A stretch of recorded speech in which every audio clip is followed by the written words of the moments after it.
Non, du tout, du tout. Je vous remercie. Je vais laisser la parole à Madame la rapporteure.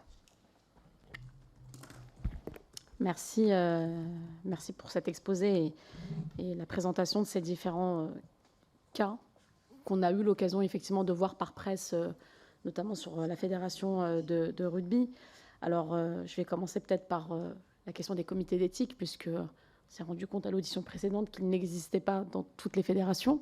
Donc, ça rend les choses extrêmement compliquées quand on est censé avoir des comités d'éthique justement qui rendent des avis et qui doivent se prononcer et qui n'existent pas. Donc, ça rend plus difficile comment est-ce qu'on travaille au sein de ces fédérations sur la question de la transparence, sur comment sont utilisées d'ailleurs les subventions qui sont versées à ces fédérations.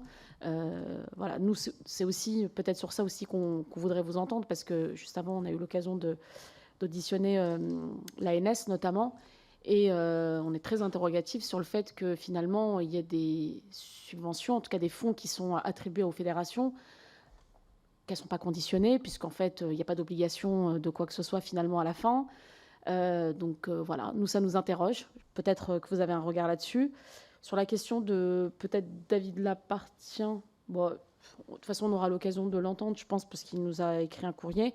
Pour nous, il a réglé le problème, puisque c'était un courrier en tête du CNOSF et il a signé membre du CIO. Donc vous voyez, il arrive très bien à utiliser ces différentes casquettes sur un même courrier pour pouvoir nous écrire.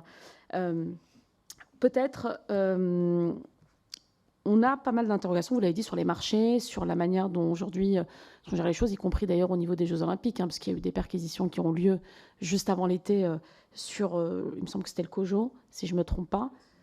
Voilà, donc là aussi, peut-être, si vous avez des éléments à partager avec nous, je pense que ça peut être intéressant. Et moi, peut-être, ce que j'aimerais vous demander, c'est est-ce que vous pensez aujourd'hui que les pouvoirs publics et les acteurs de la gouvernance du sport ont pris... est-ce qu'aujourd'hui, le traitement de ces comportements qui sont extrêmement problématiques sont traités à la hauteur ? Merci beaucoup, Madame la rapporteure. Peut-être je commence sur les comités éthiques. Oui, effectivement. Alors, j'avais pas le chiffre exact, mais en 2021, si je dis pas de bêtises, sur les 75 fédérations olympiques, il y avait 62 comités qui étaient déjà créés. Donc, je pensais, jusqu'à ce que vous le disiez à l'instant, que désormais toutes les fédérations, au moins olympiques, étaient outillées avec un comité éthique. Alors, vraisemblablement, ça n'est pas le cas. Il faudrait peut-être rentrer dans un peu plus de détails pour identifier les caractéristiques de ces fédérations qui ne sont pas encore dotées. Sont les plus petites fédérations qui ont des services administratifs plus complexes, enfin moins dotés et pour lesquels c'est un petit peu plus compliqué. Mais néanmoins, ça ne doit pas excuser l'absence du respect de la loi, tout simplement.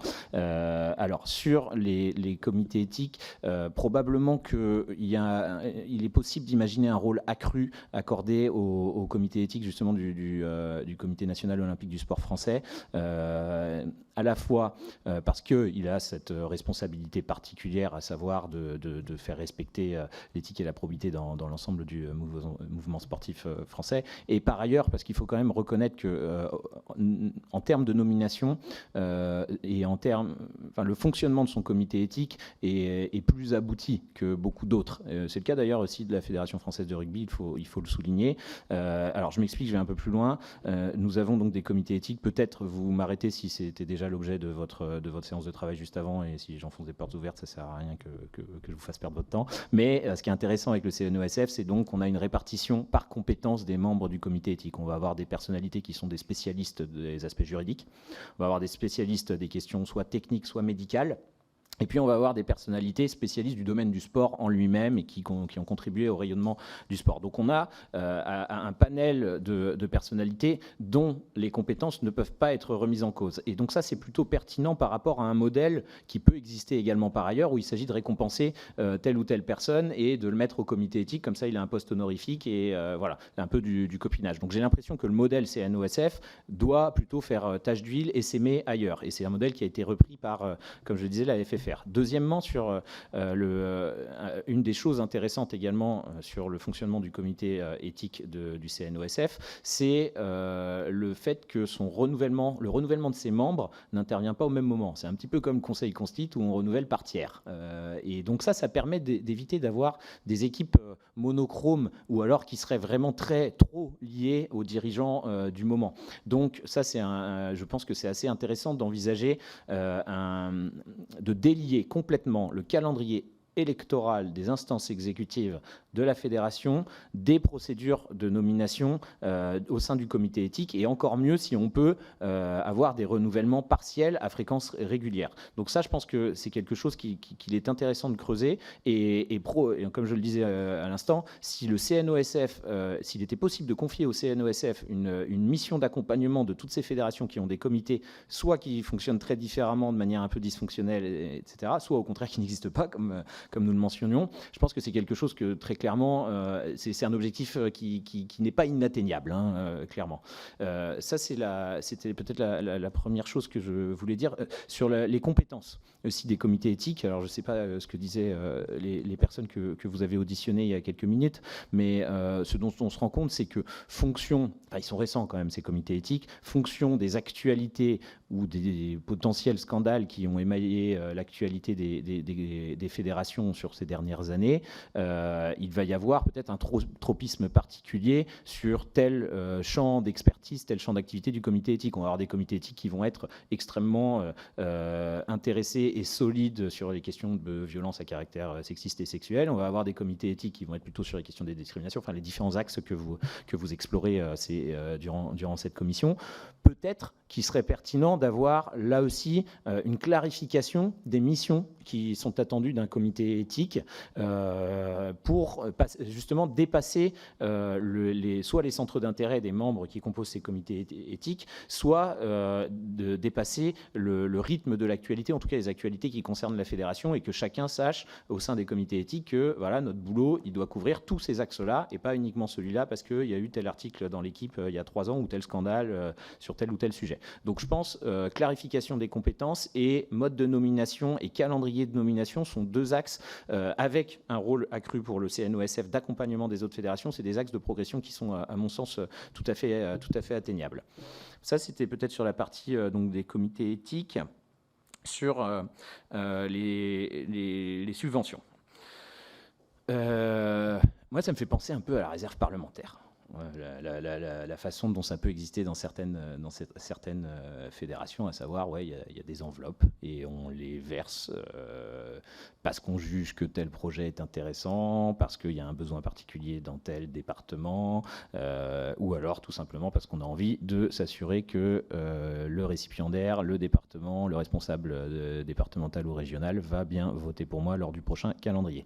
Donc ça, ça me semble être en fait, je ne dis pas que toutes les subventions sont dépensées n'importe comment et c'est pas du tout ça l'idée. Mais il semblerait qu'il y ait insuffisamment, là encore, de transparence et de contre-pouvoir en interne dans les fédérations pour avoir une dépense d'argent public la plupart du temps, ou en tout cas partiellement public, pertinente. Et les outils ne manquent pas, enfin, de n'importe qui travaille dans n'importe quel secteur et qui est amené à voir comment peut-être dépenser l'argent public. Il suffit de faire des appels d'offres avec des appels à projets, avec un comité d'analyse parce qu'il y a une certaine expertise, et au moins on est avec des critères qui sont clairs, et c'est quand même relativement facile de mettre en place ce genre d'instance en interne dans les fédérations pour s'assurer de la dépense opportune et de s'assurer qu'il ne s'agit pas du fait du prince ou alors d'une dépense qui vise à satisfaire telle ou telle antenne départementale de telle ou telle fédération.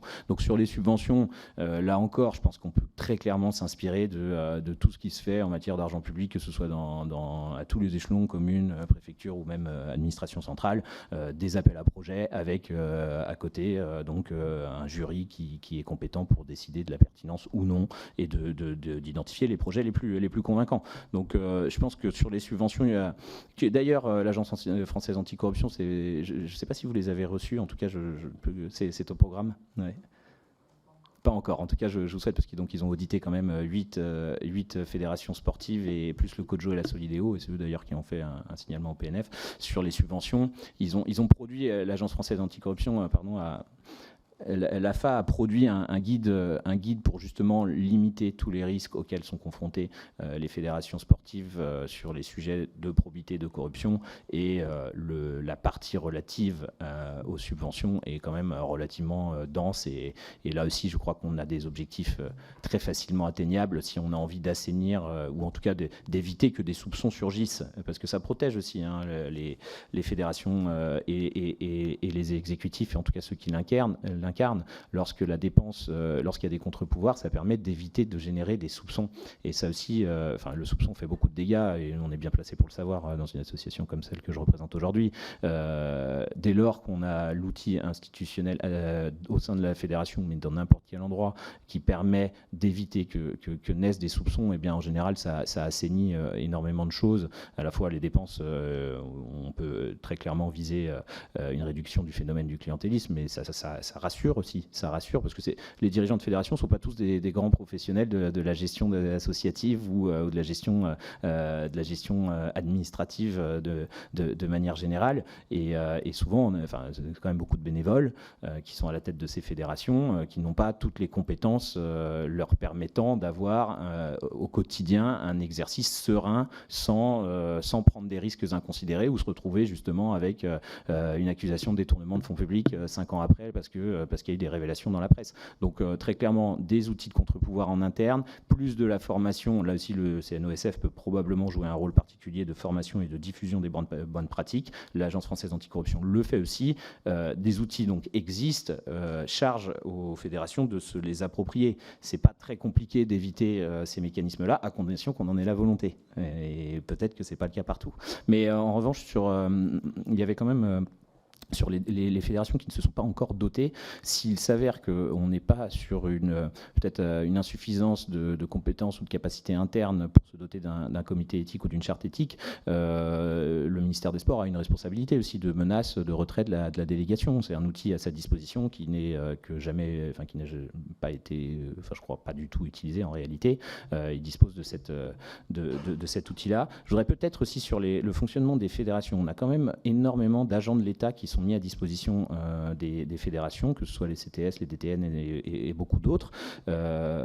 Tous ces agents de l'État ont parmi leurs obligations le respect de l'article 40 du Code de procédure pénale, qui leur impose, en cas de connaissance d'un délit ou d'un crime, en l'occurrence plutôt de délit, quoique sur certains des autres axes de travail de votre commission, ça peut être des crimes, et dès lors qu'ils ont connaissance d'un éventuel détournement de fonds publics, c'est leur responsabilité. C'est leur responsabilité que de saisir le procureur. Enfin, c'est une obligation. Et elle n'est pas trop sanctionnée. Le non-respect de cette obligation, on le voit bien dans l'administration de manière générale. C'est pareil pour les inspections générales, la Cour des comptes. Il n'y a pas toujours ces signalements qui sont faits. Autre responsabilité également s'agissant du ministère des Sports pour éviter les conflits internes au sein des fédérations. Le ministère des Sports, lorsqu'il s'agit d'agents mis à disposition des fédérations, doit bien vérifier que s'il y a des activités annexes, lucratives, une autorisation de cumul d'activités a été délivré. Et dans un certain nombre d'affaires, dont certaines que je mentionnais un petit peu plus tôt, très clairement, on a constaté que le ministère des Sports n'avait pas trop mis le nez là-dedans. C'est sa responsabilité aussi au ministère des Sports. Donc voilà, le ministère des Sports, il a un rôle à jouer. Il peut brandir la menace du retrait de la délégation. Il peut rappeler à tous les agents qu'il met à disposition que l'article 40 du Code de procédure pénale est une obligation à respecter en cas de connaissance de délit ou de crime. Et il peut également, au quotidien, être un petit peu plus vigilant sur le fonctionnement, l'attitude, le comportement de ces agents qu'il met à disposition et qui parfois ont des activités lucratives non déclarées en tout cas à leur administration d'origine. Et puis l'inspection générale jeunesse et sport aussi. Enfin, je crois qu'elle a peut-être fusionné avec l'inspection générale éducation, sport, recherche. Oui, c'est ça. L'IGESER a un rôle à jouer. Je crois que vous avez reçu la doyenne il y a quelques semaines également. Vous aviez posé d'autres questions. Je ne les ai pas toutes notées. La dernière, c'était est-ce que vous pensez que ces enjeux sont traités à la hauteur par les fédérations, par le gouvernement, le ministère ? Ok, alors justement, ce que je disais sur le ministère des Sports traduit quand même que c'est pas tout le temps pris au sérieux. Après, le ministère des Sports, c'est une administration où il n'y a pas non plus un nombre de fonctionnaires qui est élevé. Il faut pas sous-estimer le fait que c'est pas facile de suivre l'activité au quotidien de toutes ces fédérations. Mais ils peuvent mieux faire. Tous les agents qui sont mis à disposition des fédérations. Sauf 4000, non, je sais plus combien à peu près. Ouais. De manière générale, sur les sujets d'éthique et de probité, nous constatons, voilà, on est bien placé pour observer ces sujets-là, qu'il y a une prise en compte accrue tant de la population que des responsables politiques et administratifs de ces sujets-là, parce qu'il y a une tolérance moindre par rapport à certaines pratiques. C'est-à-dire que la débrouille, le système D, etc., bon, je m'en mets un peu dans les poches, c'est des choses qui ne sont plus acceptées. Et j'en prends pour preuve que juste avant l'élection présidentielle de 2022, il y a eu un sondage qui a été mené par mec.org et France 3. Alors, ce n'est pas un sondage, 900 personnes au téléphone, 1 million de personnes consultées. Quelles sont, selon vous, les priorités pour la France post-élection en 2022 ? Ce n'est pas les questions d'insécurité, d'immigration qui sont revenues en premier, c'est l'exemplarité des élus. Donc, il y a une demande sociale d'exemplarité des élus. Et cette demande sociale d'exemplarité des élus, naturellement, elle fait tache d'huile dans également un certain nombre de domaines, et le sport aussi. Combien de licenciés de la Fédération française de rugby ont été dégoûtés d'entendre ce qui a pu se passer avec Moed Altrad et Bernard Laporte. Donc je crois que la demande sociale, elle est de plus en plus forte. Par ailleurs, on a également au sein des fédérations de plus en plus de gens qui sont sensibilisés à ces questions de probité. Donc le sujet, même si on est encore loin de pouvoir prétendre que ces phénomènes de corruption, d'infraction de la probité appartiennent au passé, on en est encore loin évidemment, et on le sera toujours naturellement. La tolérance baisse et donc impose aux institutionnels de prendre en compte cette demande sociale de plus d'éthique, de plus d'intégrité. Donc j'ai tendance à croire que ceux qui ne sont pas encore convaincus vont devoir l'être au bout d'un moment. Et puis quand on regarde les programmes électoraux pour une fédération, c'était assez flagrant, y compris David Lapartien, hein, c'était au cœur de son programme, la bonne gouvernance des fédérations. Donc aujourd'hui, il est difficile de faire campagne sans mentionner ce type de sujet. Donc je crois qu'en tout cas, dans le discours, il y a une volonté. Dans les faits, on n'y est peut-être pas encore complètement, mais quand même, il y a des progrès. On va pas se le cacher, et tant mieux, pourvu que ça continue. Et du côté du ministère des Sports, on a eu des prises de position quand même assez fortes de la ministre, même si il y a aussi des articles de presse qui mentionnent que dans de précédentes fonctions, elle aurait potentiellement validé des décisions qui sont assez contestables sur le plan de l'éthique au sein de la Fédération française de tennis. Là, sur la FFR ou la FFF, les messages étaient forts. Il faut le reconnaître. Voilà. Et vous posiez aussi la question, vous me dites s'il faut que je me taise, vous n'hésitez pas. Ouais. Solideo et Kojo. Ouais, il y a des énormes conflits d'intérêts. Après, c'est un petit milieu, l'événementiel sportif, l'événementiel tout court. En réalité, l'événementiel sportif est une sous-composante d'un secteur économique qui, constitue une forme d'oligopole, en particulier, en France, mais que ce soit RNK, Keneo dans le sport, mais en fait, c'est pareil, JL Evans. JL Evans, d'ailleurs, ils sont partenaires officiels. JL Evans... nous, on les voit dans à peu près tous les sujets un peu sulfureux de campagne électorale. Il y a toujours un moment ou un autre où leur nom ressurgit dans les articles de presse parce que JL Evans aurait accordé des ristournes qui peuvent s'apparenter, selon certains commentateurs, à du financement illégal de campagne électorale.